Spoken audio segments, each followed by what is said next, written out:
Pija, ngopi sambil ngobrol pajak. Assalamualaikum warahmatullahi wabarakatuh. Shalom, Om Swastiastu, Namo Buddhaya, salam kebajikan Rahayu. Ketemu lagi rekan-rekan sekalian di Pija, ngopi sambil ngobrol pajak. Di video sebelumnya kita udah sempat ngobrol sedikit ya rekan-rekan sekalian terkait dengan hal yang selama ini mungkin kita rasa jadi abu-abu atau jadi salah satu gray area, dan kemudian sampai akhirnya kemarin terbit di PMK 79 juga, yang sebenarnya pembahasan yang berlaku mundur di video kita, cuman kita jadi belajar satu hal baru lagi. Dan kali ini saya tetap akan bersama dengan Bapak Dr. Andes Agus Sambodo. Kita akan membahas satu hal lain lagi. Kalau sebelumnya kita fokus pembahasan seringkali pada PMK, kemudian SE atau dari undang-undang. Nah, hari ini kita pengen sedikit melihat lebih jauh ke sesuatu yang sifatnya sebetulnya internal rekan-rekan sekalian. Jadi kita pengen membahas mengenai nota dinas Direktorat Jenderal Pajak, Pak Agus. Ya. Karena sebetulnya urgensinya adalah bagaimana kemudian teman-teman WP ini menyikapi fasilitas di dividen. Gitu. Dan saya rasa keluarnya si nota dinas ini, si ND 1 bahkan ya, dari DJP itu berfokus banyaknya adalah pada bagaimana pembagian dividen, atau mungkin kalau kita ngomong di koperasi juga sebenarnya larinya ke SHU juga. SHU, ya. Dimana garis bawahnya sebetulnya di dalam si nota dinas ini rekan-rekan sekalian juga bahwa persyaratan formil itu tetap penting gitu Pak Agus ya. Mungkin dari Pak Agus dulu selaku praktisi ya, dan saya yakin juga ada banyak sekali klien-klien yang selama ini mendapatkan advice dari Pak Agus dan juga tim. Melihat nota dinas ini sebenarnya apa yang pertama, dan dua, kenapa kok ini sampai harus muncul? Ya, terima kasih Pak Alfi ya. Saya kira waktunya atau momennya sangat pas ya kita bahas tentang ini dividen. Karena bulan-bulan seperti ini adalah bulan di mana dividen dibagikan. Kalau di koperasi SHU dibagikan. Yang perlu kita tegaskan juga Pak Alfi ya, bahwa si penerima dividen itu adalah kalau di PT peristiwaan terbatas pemegang saham. Ini perlu saya tegaskan karena dalam praktek ternyata banyak bukan pemegang saham, katakanlah direksi begitu dia pemegang saham tapi dapat sesuatu dari bagian dari laba itu mereka sebut saya dapat dividen. Nah ini mungkin perlu kita luruskan ya, betul. Sama dengan koperasi. Yang berhak menerima SHU itu adalah anggota koperasi. Ya, kalau manajemennya misalkan dapat bagian SHU, itu bukan SHU namanya. Jasa manajemen. Ya, jasa manajemen, dan itu objek, objek pajak. Itu. Dan yang menerima dividen itu, tadi saya katakan bahwa pemegang saham itu bisa orang pribadi dan badan hukum. Sama dengan koperasi, yang menerima SHU itu adalah anggota, bisa pribadi, bisa badan hukum, koperasi juga. Nah ini menarik, Mas Alpi ya, ada orang pribadi dan badan si menerima dividen ini. Terkait dengan surat edaran, tadi saya sepakat bahwa ini sebetulnya merupakan peraturan internal aja di lingkungan DJP, ya sifatnya hanya untuk mempertegas saja, karena setelah keluarnya Undang-Undang Ciptaker, Undang-Undang HPP, ada fasilitas untuk dividen, nanti orang pribadi atau SHU bebas pajak. Kalau diinvestasikan dalam negeri, dalam jangka waktu tertentu ya. Tuh, tapi kalau badan bebas. Nah, rupanya dalam praktek Mas Alwi, hal ini banyak dimanfaatkan oleh wajib pajak. Celah lagi. Ada celah yang namanya sering kita jumpai, ada istilah dari teman-teman DJP itu dividen terselubung. Ya. Nah ini hati-hati ya, karena ya wajib pajak pasti akan berusaha bagaimana caranya saya dapat sesuatu tapi dividen yang sifatnya terselubung begitu ya.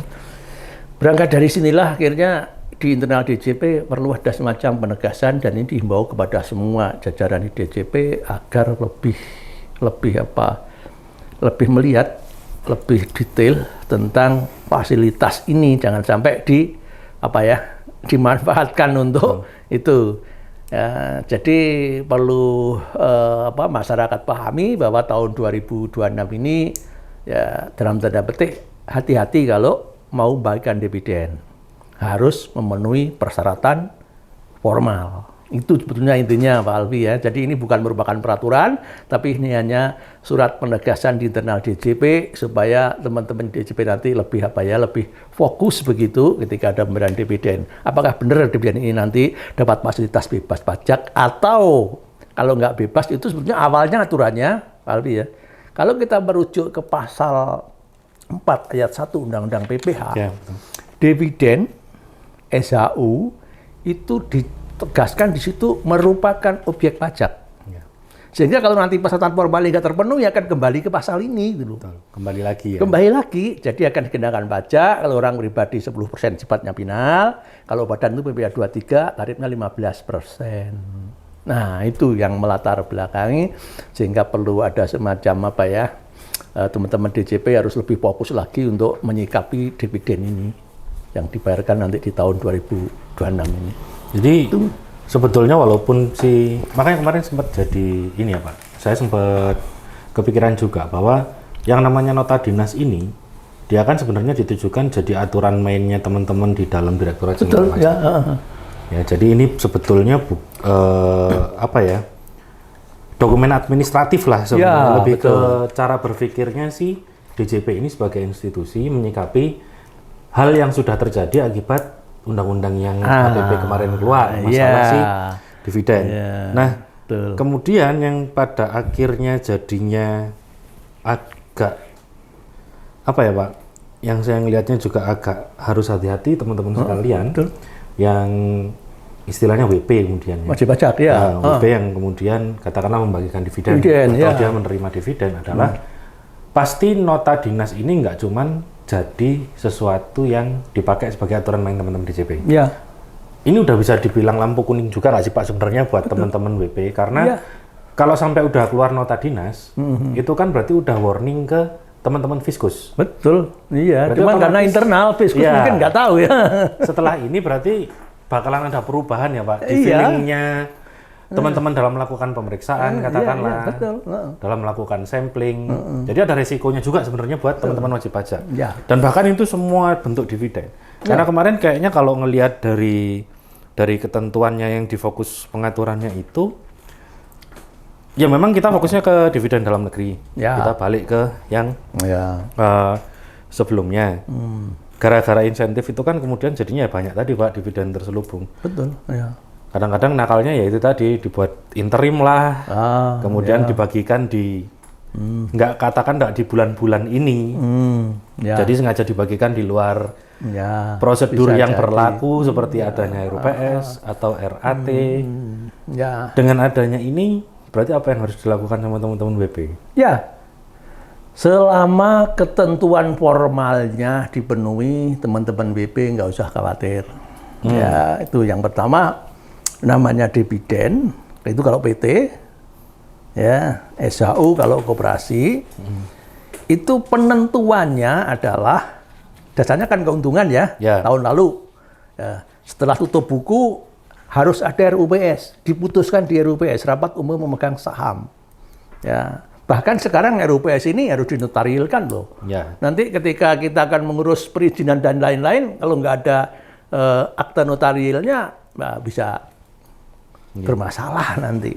Jadi harus tegas bahwa di dalam RUPS diputuskan sekian yang akan dibagikan dalam bentuk dividen. Dan keuntungan PT itu sebelum ada dividen dibagikan, itu Undang-Undang Perseroan Terbatas mengamanahkan bahwa harus dicadangkan dulu, Mas Alwi. Sehingga dicadangkan dulu, baru sisanya nanti bolehlah dibagikan dalam bentuk dividen. Dan biasanya dividen ini di anggaran dasar rumah tangganya juga harus diatur. Dan ini harus diatur tegas di sana. Bagi perseroan yang belum mengatur itu, sebagai dasar untuk bagi dividen ini harus ada aturannya. Kalau nggak ada aturannya, katakanlah kita diperiksa ya, aturannya mana? Anda itu bisa bermasalah juga, teman-teman pajak nanti bisa akan mempermasalahkan juga. Dan juga ini Mas Alfi, selain tadi harus dicadangkan dulu, baru di dividen. Aturan ini juga ada semacam fleksibilitas begitu ya. Jadi ketika nanti perseroan itu tidak memungkinkan untuk mengadakan RUPS, mungkin pemegang sahamnya berjauhan, itu bisa di situ semacam edaran begitu ya, surat edaran persetujuan dari para pemegang saham bahwa akan tadi RUPS itu bisa digantikan dengan itu gitu loh. CR Ya, solutionnya. betul tuh. Ya, itu. Dan juga ini Mas Alfi juga saya ini dalam praktek ya sering kita jumpai ketika kita berhadapan dengan pemeriksa. Ketika ada pemberian dividen dan jumlahnya material, hampir ratusan juta katakanlah. Itu kalau dibayarkan cash kayaknya kok nggak pasin ya. Ya. Otomatis pasti akan jadi pertanyaan juga Jadi ketika kemudian keluarnya iya, dalam bentuk cash. gaji aja, saya pernah ya mendampingi pemeriksaan bahkan sampai di keberatan ditolak itu. Gara-gara gaji dibayarkan cash. Tunai. Bukti kas keluar ada, otorisasi lengkap. Nggak mungkin lah Pak, gaji sekian ratus juta ini dibayarkan tunai. Ini seharusnya transfer loh. Nah, nanti juga hati-hati. Jadi kalau bisa usahakan transfer dan harus ada bukti transfernya, ya. Tadi dokumen-dokumen pendukungnya, RUPS dan lain-lainnya itu harus jelas, dan di RUPS ini acuannya harus jelas, anggaran dasar dan anggaran rumah tangga. Di situ harus tercantum di sana. Selama ini terpenuhi, Pak Alfi, ya fasilitas itu masih akan berlaku dan tidak ada alasan bagi teman-teman di pajak untuk memaksakan misalkan, wah ini nggak berhak atas fasilitas misalkan. Jadi intinya itu simpel saja sebetulnya aturan ini, hanya mempertegas saja ya bahwa teman-teman di wajib pajak umumnya itu masih banyak yang kadang-kadang lupa memenuhi persyaratan administrasi ini. Sehingga dividen asal dibagi berapa, labanya sekian, bagi misalkan, dihabiskan. Dan ingat juga bahwa dalam kondisi persetujuan rugi, tidak boleh dong ada dividen. Ya. Ya. Jadi dividen itu dipaksakan adalah ketika ada keuntungan. Bahkan kadang-kadang sering terjadi dipaksakan. Ya.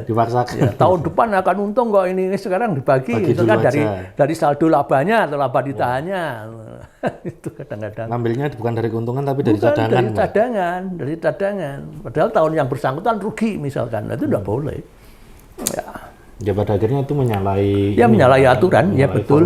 Formalnya, anggaran dasar rumah tangga dari perseroan yang bersangkutan. Dan ini di koperasi juga begitu.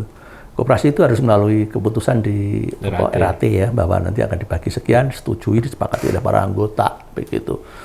Kalau enggak ya hati-hatilah koperasi. Kadang-kadang koperasi ini juga kadang-kadang lalai, banyak yang abai juga tentang ketentuan formal yang harus dipenuhi ini ya. Hati-hati tahun 2026 ini teman-teman DJP akan lebih memfokuskan subjeknya ke dividen, terutama persyaratan administrasinya. Ya, saya kira itu Pak Alfi. Jadi ini sebenarnya warning juga buat kita, terutama teman-teman WP juga, bahwa balik lagi kalau kita ngomonginnya di pajak, form itu tetap penting buat ini ya, administratif. Betul. Jadi kita nggak bisa semata-mata kemudian pakai semuanya kita pukul rata substance over form, karena ternyata kebijakan-kebijakan yang sifatnya di administratif pun bagi teman-teman Fiskus itu juga bagi perspektifnya mereka punya peran yang sama pentingnya daripada substansi yang disampaikan. Betul. Jadi formalitas bisa mengalahkan substansinya kalau di pajak ya. Kalau di konten kan kebalikannya ya. Karena substance over form. Kalau ini ternyata form juga punya kekuatan yang sama. Jadi ya celah kayaknya juga nggak ada sebetulnya ya. Kayak kita mau ngelaporin dividennya itu backdated ke tahun yang berlaku mundur, kayak mau dibuat seperti apa juga sebenarnya ya boleh aja kita bagi, tapi keluar dari fasilitas yang sudah diatur pada ketentuan sebelumnya. Ya akhirnya kenanya tadi tetap 10%, 15% tadi. Ya, betul.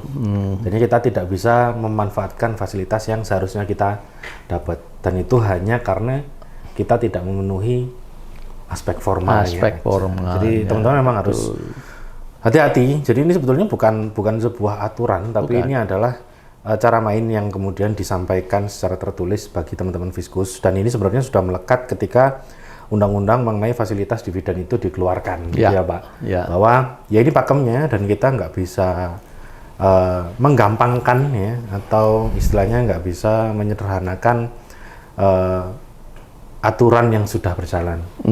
Karena ya tadi kalau kita memanfaatkan fasilitas ya harus mengikuti regulasi yang sudah keluar. Oke, mungkin sebagai penutup dari Pak Agus, apakah kemudian nota dinas yang sekarang ini kan keluar Pak ya, itu kan bisa kita sebut sebagai transparansi sebetulnya. Iya betul.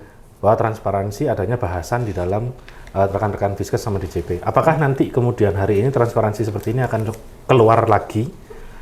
Apakah akan keluar tetap aturan-aturan, kemudian bagaimana DJP akan bersikap transparan disampaikan ke depan umum, sehingga memberikan istilahnya kanal bagi wajib pajak untuk bisa lebih berhati-hati, atau ini cuma keluar sekali waktu aja? Ya, saya pikir nota dinas ini keluar karena ya tadi banyaknya praktek ya, dividen terselubung, dan mungkin juga sedikit gray area juga. Ya, pastinya ya. Akhirnya ada nota dinas ini semuanya jadi jelas bahwa kalau ada dividen, ada SHU, formalitasnya harus terpenuhi. Kalau enggak, fasilitas akan dicabut. Ya, itu. Jadi mungkin juga untuk teman-teman wajib pajak ya mulai tahun 2026 ini ya harus lebih tertib lah administrasinya terkait dengan pembagian dividen atau pembagian SHU. Ya, jadi agar kita tetap bisa memanfaatkan fasilitasnya dan tidak muncul resiko juga untuk kita di kemudian hari. Jadi gitu teman-teman sekalian, untuk rekan-rekan pijak terutama yang kemarin mungkin sudah menerima pembagian dividen atau bahkan mungkin membagikan dividen atau SHU, mungkin bisa di cross check ulang sekali lagi apakah semua kewajiban formalnya sudah terpenuhi dan administratifnya sudah rapi, karena itu nanti akan jadi salah satu persyaratan utama apakah fasilitas itu bisa kita manfaatkan atau enggak. Nah, untuk tahu fasilitas yang lain dan untuk tahu aturan-aturan formil yang lain dan bagaimana pelaksanaan serta teknisnya, teman-teman sekalian bisa terus ngikutin kita di semua kanal sosial media di @cipta-sarana-cendegya. Jadi semuanya akan kita upload di sana dan bisa jadi update bagi teman-teman sekalian. Untuk rekan-rekan sekalian yang membutuhkan mungkin pendampingan dan juga pelatihan, bisa kontak admin kita di Cipta Sarana Cendegya. Semuanya akan ditulis di kolom komentar yang ada di bawah. Mungkin itu bagus, kita ketemu lagi di lain waktu, di bahasan yang lain lagi. Terima kasih rekan-rekan pijak sekalian. Wassalamualaikum warahmatullahi wabarakatuh. Ketemu lagi di Pijak Ngopi Sambil Ngobrol Pajak.